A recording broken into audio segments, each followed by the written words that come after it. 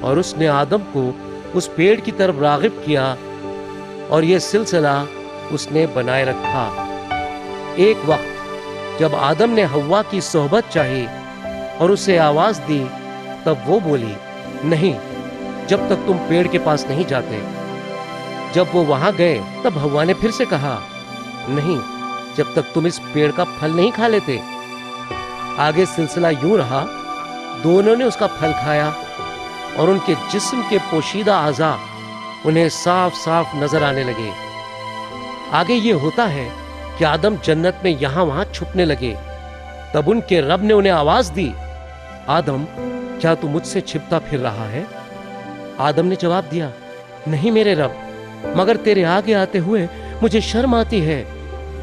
جب اللہ نے دریافت کیا کہ اس پریشانی کا سبب تو بتا، انہوں نے جواب دیا، وہ حوا ہے میرے مولا۔ اس پر اللہ نے فرمایا، اب مجھ پر یہ واضح ہو گیا ہے کہ میں مہینے میں ایک بار حوا کا خون بہاؤں اور میں اسے کم عقل بنا دوں، حالانکہ شروع میں نے اسے عقل مند بنا کر پیدا کیا تھا۔ اور اب سے بچہ پیٹ میں ہوتے وقت اور اسے پیدا کرتے وقت اسے میں درد دوں گا اور مشکلات پیدا کروں گا۔ ابن زید کے حوالے سے بتایا جاتا ہے، اگر حوا کو اس درد سے نہ گزرنا پڑتا تب تو دنیا بھر کی عورتوں کو ماہواری نہ ہوتی اور وہ ساری کی ساری عورتیں عقل مند ہوتی اور اپنا حمل اور زچگی کا دور آرام سے گزارتی۔ The History of Al-Tabari Volume 1 ورق 280 اور 281۔